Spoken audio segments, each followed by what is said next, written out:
దాని తర్వాత ప్రత్యేక హోదా అన్నారు, గుచ్చి గుచ్చి పొడిచారు.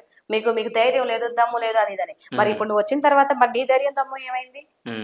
మరి నువ్వెందుకు ప్రత్యేక హోదా తీసుకురాలేదు? ఎందుకు నరేంద్ర మోడీ గారిని అడగలేదు? రిమైనింగ్ 30% చేసుంటే ఈ రోజు ఒక బంజరు భూములు కూడా ఈ రోజు రత్నాలు వజ్రాలు పండేంత ఇదిగా ఉండేటి, వాటర్ వచ్చి ఉంటే, పోలవరం కంప్లీట్ అయ్యి ఉంటే. ఆ తర్వాత జాబ్ క్యాలెండర్ రిలీజ్ చేస్తామన్నారు. రాగానే వాళ్ళు వచ్చిన తర్వాత ఏం రిలీజ్ చేశారా? నాకైతే తెలియదు, మీకేమో తెలుసుంటే చెప్పండి.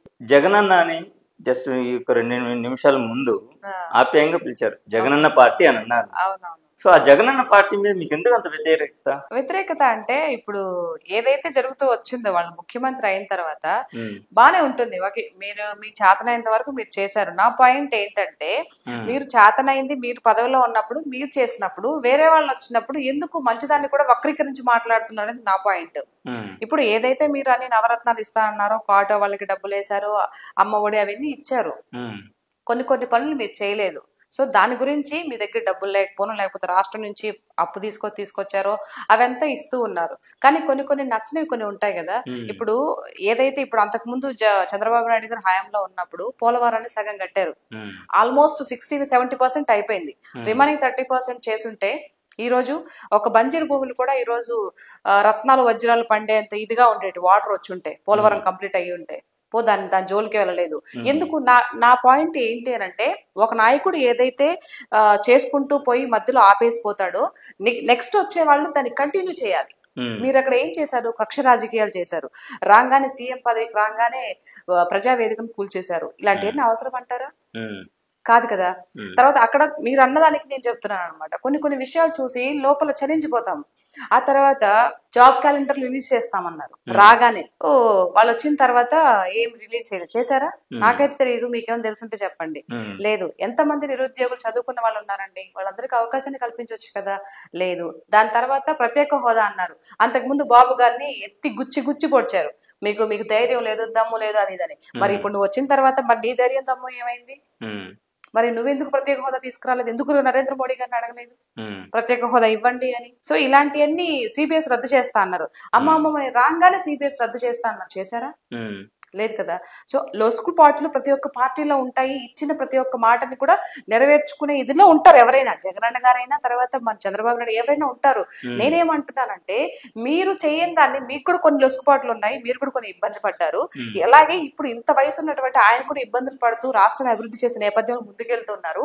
అలా కాకుండా మీరు హెల్ప్ చేయకుండా మీరు తగినంత విధానంలో మంచి చెప్పకపోయినా పర్వాలేదు, ఆ మంచి చేసిన దాన్ని చెడుగా బయటకు స్ప్రెడ్ చేయొద్దు అనేది నా పాయింట్. చేయకుండా ఈ విధంగా మాట్లాడుతుంటే దాన్ని ఏమనుకోవాలి? మరి అందరూ మాట్లాడకపోవచ్చు, నాలాంటి వాళ్ళు కొంత ఉన్నత భావాలు కలిగినటువంటి వాళ్ళు మాట్లాడడం ఒక ఇదైతే ఉంటుంది కదా. సో నేను మాట్లాడిన దాంట్లో తప్పుందా? లేదు కదా. అదే తప్పు లేదు అనే పాయింట్ కరెక్ట్, 100% కరెక్ట్. ప్రజాస్వామ్యంలో ఎవరు ఎలానైనా రియాక్ట్ అవ్వచ్చు. బాగుంది. మీరు అంటే కొంతమందితో కంపేర్ చేస్తే డిగ్నిటీగా మాట్లాడుతున్నారు, డీసెంట్ బిహేవియర్ ఉంది, మీరు ఇచ్చే కౌంటర్స్ కూడా అలానే ఉన్నాయి. ఫైన్. అయితే పర్టికులర్ గా రోజా గారు, శ్యామల గారు గురించే ఎక్కువ మాట్లాడుతున్నారు యాక్చువల్ గా అయితే. అంటే ఎందుకు అంత వాళ్ళ మీదే ఎందుకు అంత ఫోకస్ చేశారు అనేది చాలా మంది. వాళ్ళే కదా ఎక్కువ మాట్లాడుతున్నారు. ఇప్పుడు జగన్మోహన్ రెడ్డి గారు ఎక్కడైనా మాట్లాడారా? మాట్లాడలేదు కదా. నాకు తెలిసినంత వరకు జగన్మోహన్ రెడ్డి గారు ముఖ్యమంత్రి అయినప్పటి నుంచి ఏదైనా పదవిలోకి వెళ్తే, ఒకవేళ మొత్తం అంతా ఇప్పుడు నేను వచ్చానని నన్ను పిలిచారు, నాకు ఏదైనా పేపర్ ఇచ్చారా? సో ఈ విధంగా మాట్లాడడానికి లేదు కదా. నేను ఎప్పుడు న్యూస్ కూడా ఎప్పుడు పెద్దగా పేపర్ కూడా పెద్దగా చదవను. అంటే ఎక్కడో చూసిన అవగాహన, ఎవరో చెప్తుంటే విన్న అవగాహన తప్పితే నాకు వేరే అవగాహన ఏం లేదు. బట్ నేను అంత పొలైట్ గా మాట్లాడుతున్నప్పుడు ఒక సీఎం, ఒక రాష్ట్రానికి ముఖ్యమంత్రి అయ్యండి, నీకెంత మేధస్సు ఉండాలి, ఎంత నాలెడ్జ్ నువ్వు సేకరించి పెట్టుకుని ఉండాలి. ఎప్పుడైనా పేపర్ లేకుండా నువ్వు మాట్లాడావా? ఓకే, పేపర్లో ఎన్ని పెట్టారు, ఎవరో స్క్రిప్ట్ ఇచ్చారు అది చెప్తున్నావు, ఓకే పక్కన పెట్టు. ఏ రోజైనా నువ్వు, ఎందుకంటే కరోనా వచ్చిన తర్వాత ఇక్కడ ఉన్నటువంటి మన తెలంగాణ ముఖ్యమంత్రి కేసీఆర్, అప్పుడు ముఖ్యమంత్రి కేసీఆర్ గారు అంత వయసు ఉన్నప్పటికీ కూడా ప్రజల్లోకి వచ్చి, మీరు ఇబ్బంది పడకండి, మీకు నేనున్నాను, ఏం కాదు, ఆ కరోనా ఆ పురుగుది ఏం కాదు, వేడి నీళ్ళు అవి తాగండి అని చాలాసార్లు విన్నాను నేను ఆయన చెప్తుంటే. చాలాసార్లు అందరూ మీటింగ్ పెట్టి, ప్రెస్ మీట్ పెట్టి, మీరు ఇబ్బంది పడకని. మరి జగన్మోహన్ రెడ్డి గారు ఎప్పుడైనా ప్రజల్లోకి చెప్పారా? అసలు ఆ భావన కలిగించారా? మీకు నేనున్నానని ఎప్పుడైనా చెప్పారా? విన్నారా మీరు? నేనైతే వెళ్ళలేదు.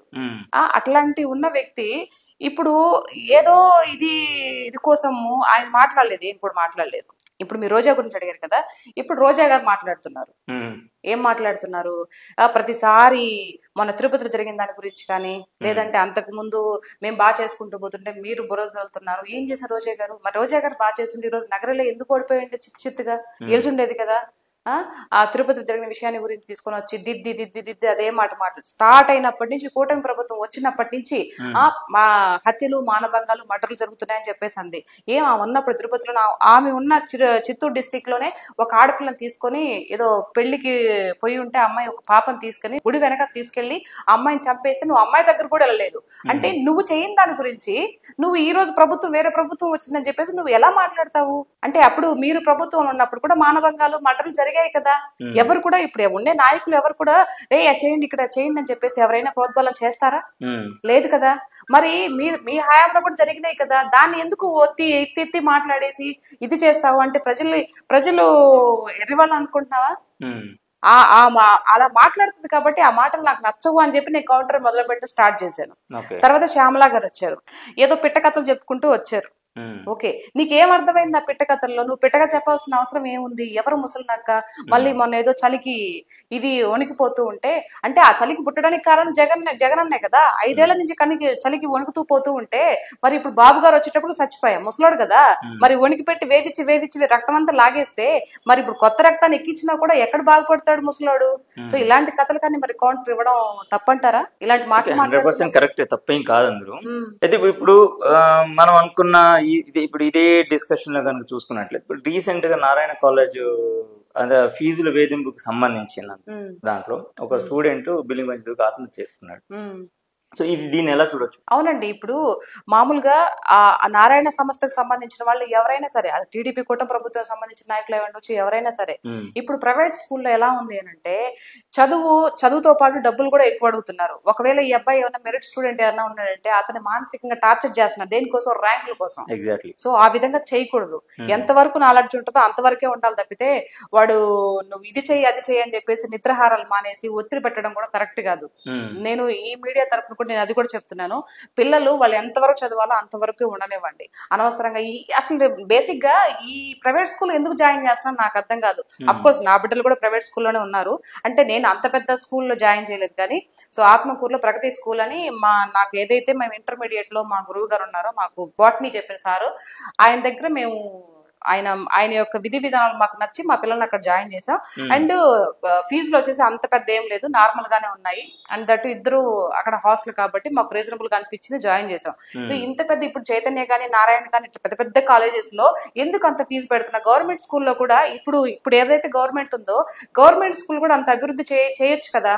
నా పాయింట్ ఇది. ఎందుకు అంత ఇదిగా చేసి ప్రైవేట్ స్కూల్ కి ఎందుకు పోయే విధంగా చేస్తున్నారు? గవర్నమెంట్ కి ఫండ్ లేకనా, లేకపోతే డబ్బులు లేకనా? అది అలా చేయడం చాలా తప్పండి. అసలు ఆ పిల్లల మీద ప్రెజర్ పెట్టడం కూడా చాలా తప్పు. అలా చేయకూడదు. ఇప్పుడు ఈ మీడియా ద్వారా ప్రతి ఒక్క పేరెంట్స్ కి చెప్పుకుంటున్నాను, మీరు పెద్ద పెద్ద కాలేజెస్, పెద్ద పెద్ద నెంబరు ప్లేట్లు, పెద్ద